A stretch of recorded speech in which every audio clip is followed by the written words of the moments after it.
Hello, welcome to legal awareness web series.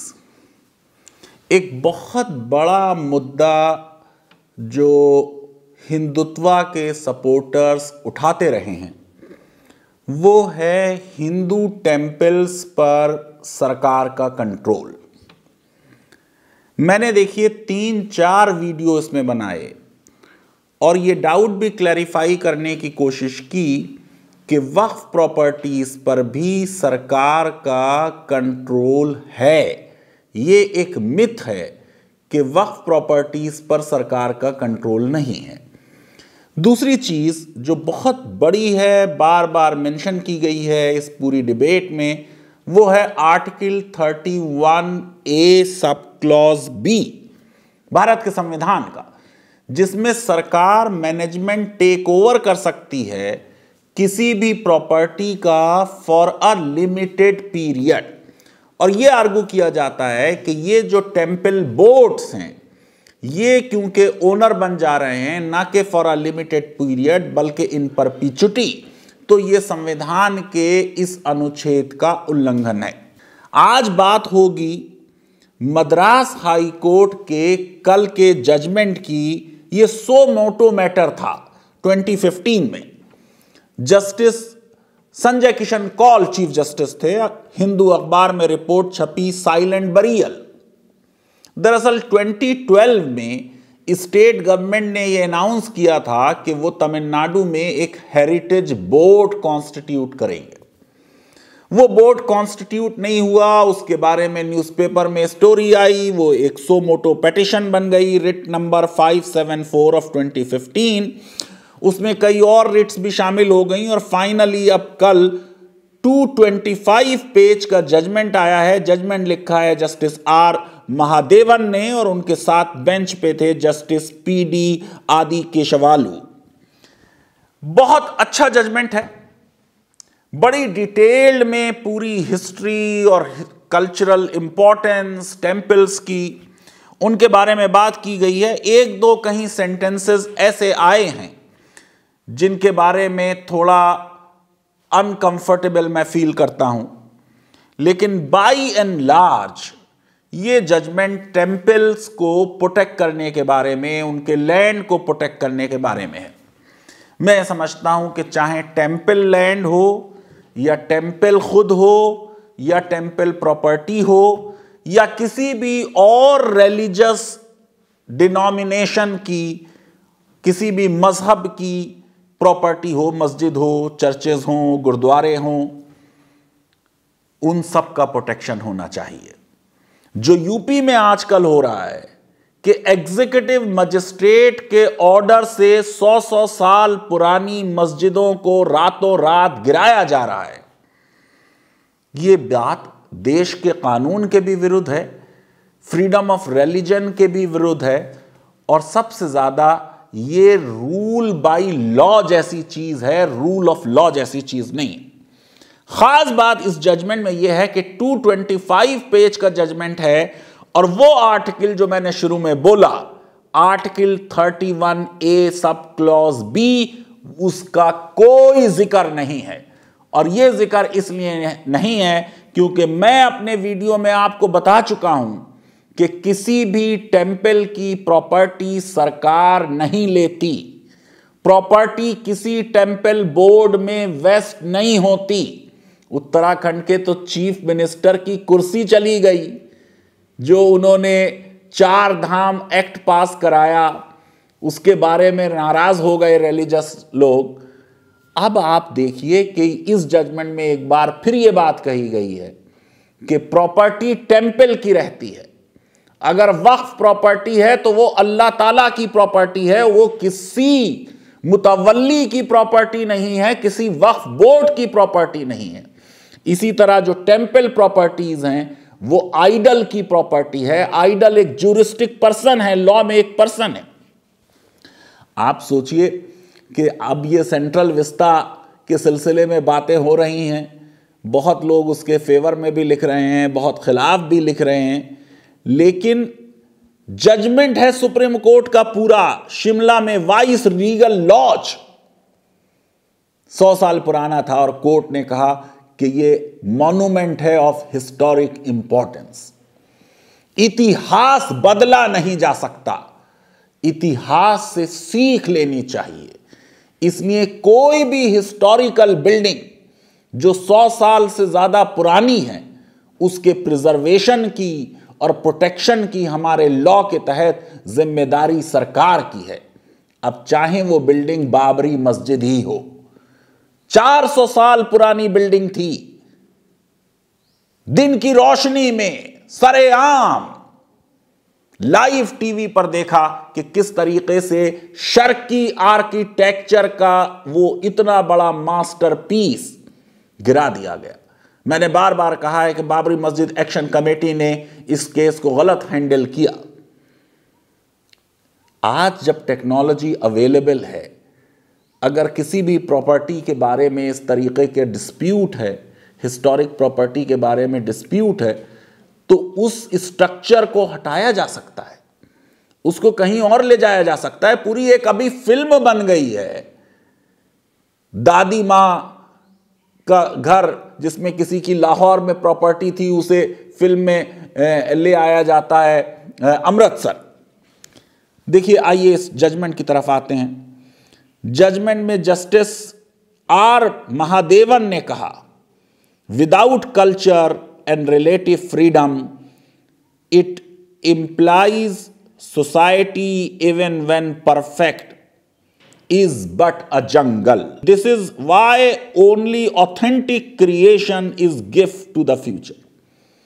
Right to culture तो fundamental right है article 29 में। यहां justice Madhavan ने एल्बर्ट कैमस को कोट किया। उन्होंने कहा कि तमिलनाडु में बहुत से मंदिर हैं, मॉन्यूमेंट्स हैं, 2000 साल पुरानी कल्चर है। दरअसल 44,121 टेम्पल्स और रिलीजियस स्ट्रक्चर्स तमिलनाडु में हैं। उनमें से 42,155 टेम्पल्स हैं, उसमें से 21,000 को रिपेयर की जरूरत है। 716 बहुत ही जर्जर हालत में हैं। 530 पार्शियली रिपेयर रिक्वायर करते हैं। पूरा एक डिपार्टमेंट है, मैं आपको अपने वीडियो में बता चुका हूं, Hindu religious and charitable endowment act 1959 का 1960 में वो इन्फोर्स हुआ। कोर्ट ने नोट किया कि 61 साल इस लॉ को बने हुए हो गए और एक इन्वर्टरी नहीं है कि कितने आइडल्स हैं, कितने टेम्पल्स हैं, उनमें कितने जवाहरात हैं, कितने जेवर हैं, कितने हिस्टोरिकल आर्टिकल्स हैं। सरकार की क्रिटिसिज्म किया और ये सरकार जो थी, जो इस केस में थी, वो तमिलनाडु की सरकार थी। फिर कोर्ट ने कहा कि right to profess and practice religion includes within its domain the right to protection of symbols of such religion. बड़ा क्रूशियल शब्द यूज किया है। रिलीजियस सिंबल्स को भी प्रिजर्व करना पड़ेगा हर धर्म की, आर्टिकल 25 को प्रोटेक्ट करने के लिए। पैरा 17 में एक सेंटेंस लिखा जिसमें मुझे थोड़ी प्रॉब्लम है। To recapitulate, India is land united with abundant diversity in the form of language, culture, tradition, arts, folklore, knowledge, natural resources etcetera. Justice Madhavan religious diversity को मेंशन करना भूल गए। अगर एब्राहमिक रिलीजन्स का जिक्र नहीं करना चाहते तो बुद्धिज्म और जैनिज्म तो इंडियन रिलीजन्स हैं। फिर उन्होंने लिखा कि प्री मुगल और प्री ब्रिटिश इरा में बहुत से राजा थे जो डाइवर्स लैंग्वेजेस और कल्चर्स के थे और they were united in love for arts in different forms. ऐसा लगता है कि जैसे जस्टिस माधवन कहना चाहते हैं कि मुगलों को आर्ट से लव नहीं था। यह पूरी मुगल हिस्ट्री का डिनायल है। एम्परर जहांगीर तो खुद बहुत बड़ा पेंटर था। मुगल आर्किटेक्चर, मुगल पेंटिंग्स, ये तो भारत की धरोहर है, उनको डिनाई नहीं किया जा सकता। जस्टिस माधवन ने कहा कि साहब अंग्रेजों ने आर्ट को डेवलप करने की कोशिश की और 1850 में मद्रास स्कूल ऑफ आर्ट्स कायम किया डॉक्टर अलेक्जेंडर हंटर ने। अब जो मेन फोकस इस जजमेंट में है वो ये कि ये जो डिपार्टमेंट है of Hindu religious and charitable endowment का मद्रास में, तमिलनाडु में, इस डिपार्टमेंट की फंक्शनिंग कैसी है? क्या वो हिंदू टेंपल्स को प्रॉपरली प्रोटेक्ट कर रहे हैं, प्रिजर्व कर रहे हैं, उनकी प्रॉपर्टीज को बचा रहे हैं? पूरा जजमेंट उससे डील करता है। और जैसे मैंने आपको बताया कि जस्टिस माधवन ने नोट किया कि एक inventory of idols, jewels and other articles वो भी तैयार नहीं हुई। स्मगलिंग हो रही है मूर्तियों की देश के बाहर। 1983 में सीआईडी को एक आइडल विंग बनानी पड़ी। आर्टिकल 49 का जिक्र किया। डायरेक्टिव प्रिंसिपल है संविधान में कि प्रिजर्व करना monuments of national importance duty है सरकार की। फिर आर्टिकल 51A को कोट किया कि फंडामेंटल ड्यूटी है देश के सारे नागरिकों की to value and preserve the rich heritage of our composite culture. क्योंकि ये कंपोजिट कल्चर शब्द आया है, इसलिए मैंने जो पैरा 17 में रिलीजियस डाइवर्सिटी का जिक्र करना जस्टिस माधवन भूल गए थे, उसको मेंशन किया। सेक्शन 66 कोट किया Hindu religious and charitable endowment act का, जिसमें साफ लिखा हुआ है कि temple includes the deity, the structure in temples. बार बार यह कहा जाता है कि हिंदू मंदिरों का पैसा औरों पर खर्च कर दिया जाता है। मैं अपने वीडियो में बता चुका हूं कि जो एक्ट है उसके तहत किसी भी मंदिर का पैसा किसी भी नॉन हिंदू पर्पस के लिए इस्तेमाल नहीं हो सकता। जो बात हम अपने वीडियो में बता चुके हैं वही बात कही जस्टिस महादेवन ने कि हिंदू टेंपल का जो पैसा है, जो फंड है, वो या तो उस टेंपल के लिए इस्तेमाल होगा या किसी और हिंदू टेंपल के लिए इस्तेमाल होगा। वो किसी और सरकारी काम के लिए या किसी और धर्म के मानने वालों पर इस्तेमाल नहीं हो सकता। सेक्शन 23 है 1959 एक्ट का। ड्यूटी है कमिश्नर्स की कि जो टेंपल प्रॉपर्टी को एडमिनिस्टर करते हैं वो इंश्योर करें कि उस प्रॉपर्टी पर इंक्रोचमेंट नहीं हो रहा। कोट किया ancient monuments and preservation act 1904 का, ancient and historical monuments and archaeological sites act 1951 का, 58 का, the antiques and act treasure act 1972 का। ये एंटीक वाला एक्ट इसलिए पास करना पड़ा कि पेंटिंग है, स्कल्पचर है, वो इसमें कवर हो जाए। सेक्शन 2 एंशिएंट मॉन्यूमेंट्स एक्ट क्या कह रहा है, जिसका बार बार जिक्र आया इस जजमेंट में, कि कोई भी बिल्डिंग जो 100 साल से ज्यादा पुरानी है उसको प्रोटेक्ट किया जाए, डिमोलिश ना किया जाए। टेंपल इनकम का जिक्र किया कि 2010 में 33,651.99 लाख इनकम हुई है टेंपल के लैंड से जो लीज पे दिए हुए हैं। बताया कि कमिश्नर को कलेक्टर की पावर है रिकवरी के लिए। 1991 के गवर्नमेंट के जीओ का जिक्र किया। जस्टिस महादेवन ने बहुत सख्त लैंग्वेज का इस्तेमाल किया कि हाई कोर्ट का जो 30 नवंबर का ऑर्डर था 2015 का कि श्री जम्बगेश्वर अकिल तिरुमलादेश्वर टेम्पल ट्रिची, उसके पोर्शन को डिमोलिश किया गया, जबकि हाईकोर्ट ने मना किया था। अरुलमीगु करू में कंप्लीटली डिमोलिश कर दिया गया 4 नवंबर 2020 को।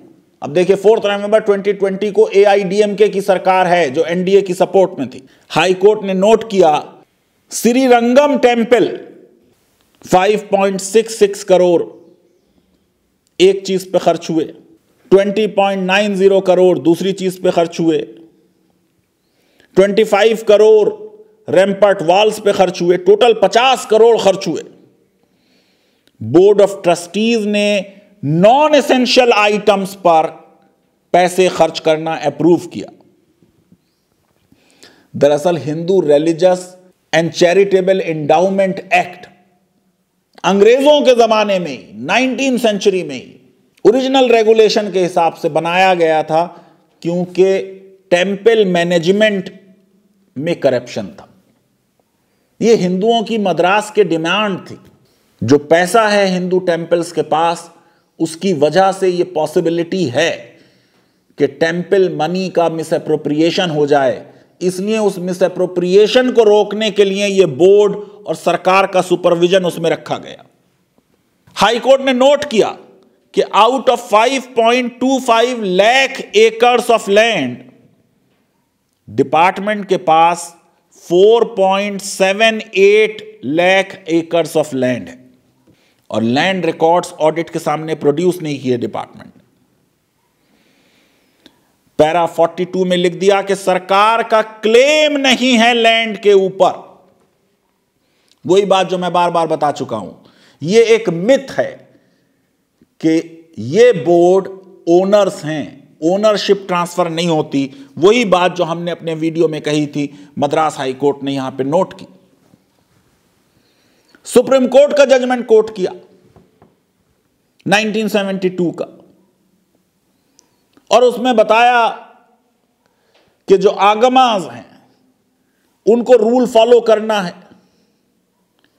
शिवाई टेम्पल है तो सिर्फ शिवा का डिवोटी, और वो भी जो पर्टिकुलर डिनोमिनेशन ग्रुप और सब ग्रुप से हो, वही अर्चक बन सकता है। पूजा तो कर सकते हैं शिवाइट्स वैष्णवाइट्स में, वैष्णवाइट शिवाइट्स में, लेकिन वो पोजीशंस नहीं होल्ड कर सकते। ASI versus state of Madhya Pradesh 2014 का जजमेंट कोट किया कि temple can not be recorded as a monument under archaeological act. इसका मतलब ये हिंदू चैरिटेबल एक्ट के तहत ही टेम्पल्स आएंगे। बहुत लंबी डायरेक्शन सरकार को दी कि एक हेरिटेज कमीशन बने जिसमें 17 लोग रहेंगे। वो पूरा मॉनिटर करेंगे कि किस तरीके से टेम्पल्स को प्रोटेक्ट किया जाए। स्टेट लेवल पे एक एक्सपर्ट कमेटी हो, उस कमेटी की रिकमेंडेशन के बिना बोर्ड कोई रिपेयर रिनोवेशन नहीं कर सकता। ASI जो है वो 100 ईयर्स से ज्यादा ओल्ड जो टेम्पल्स हैं और बिल्डिंग्स हैं उनको प्रोटेक्ट करे। CAG ऑडिट हो आर्कियोलॉजिकल सर्वे ऑफ इंडिया के साथ, ताकि जो एंटीक्स चोरी हो गए, खत्म हो गए, उनकी वैल्यू जो है वो एसेस की जा सके। रेगुलर इंस्पेक्शन हो, और जो फंड्स हैं टेम्पल्स के, वो टेम्पल्स के फंड उसी टेम्पल की मेंटेनेंस पे खर्च हों, उसके फेस्टिवल्स पे खर्च हों, उसके स्टाफ की सैलरी पर खर्च हों, उसके म्यूजिशियंस को, फोक डांसर्स को पेमेंट के लिए खर्च हों, और जब बच जाएं तब दूसरे टेम्पल्स की रिपेयर के लिए खर्च हो सकते हैं। लैंड के बारे में बहुत सख्त ऑब्जर्वेशन, मार्केट वैल्यू पे रेंट हो, किसी भी लैंड को एलिनेट नहीं किया जाएगा contrary to the wish of donor. जो टेम्पल लैंड है it will always remain with the temple. Public purpose theory temples पे लागू नहीं की जाएगी। मैं समझता हूं कि यही प्रिंसिपल वक्फ प्रॉपर्टीज पे भी लागू होना चाहिए। वेबसाइट पे आइडल्स की डिटेल, हिस्टोरिकल इंपॉर्टेंस के आर्टिकल्स की डिटेल दी जाए, मिसिंग आइडल्स को रिकवर किया जाए, फिक्स सैलरीज ट्रस्टीज को दी जाए, एक स्पेशल ट्रिब्यूनल बनाया जाए जो इन रिलीजियस इंस्टीट्यूशंस के मामलात को देखे, वर्किंग या रिटायर्ड डिस्ट्रिक्ट जज हों उसमें। और यह कहा कि सारे एम्प्लॉयज और ट्रस्टीज जो हैं वो Tamil Nadu government servant conduct rules के तहत आएंगे। अगर किसी का कोई पॉलिटिकल एफिलिएशन है तो फिर उसको पोजीशन नहीं दी जाएगी। मैं ये समझता हूं कि ये एक अच्छा जजमेंट आया। हमारे देश एक धर्म प्रधान देश है, लोगों की आस्थाएं हैं, चाहे वो हिंदू टेंपल हो या मुस्लिम मस्जिद हो या गुरुद्वारा हो या चर्च हो, उनकी प्रॉपर्टीज का प्रॉपर संरक्षण होना चाहिए। लीगल अवेयरनेस वेब सीरीज अगर आपको पसंद आती है तो मेरी रिक्वेस्ट है कि हमारे इस वीडियो को वाइडली शेयर करें, हमारे चैनल को सब्सक्राइब करें और बेल आइकन और लाइक जरूर क्लिक करें। बहुत बहुत शुक्रिया, धन्यवाद, थैंक यू वेरी मच।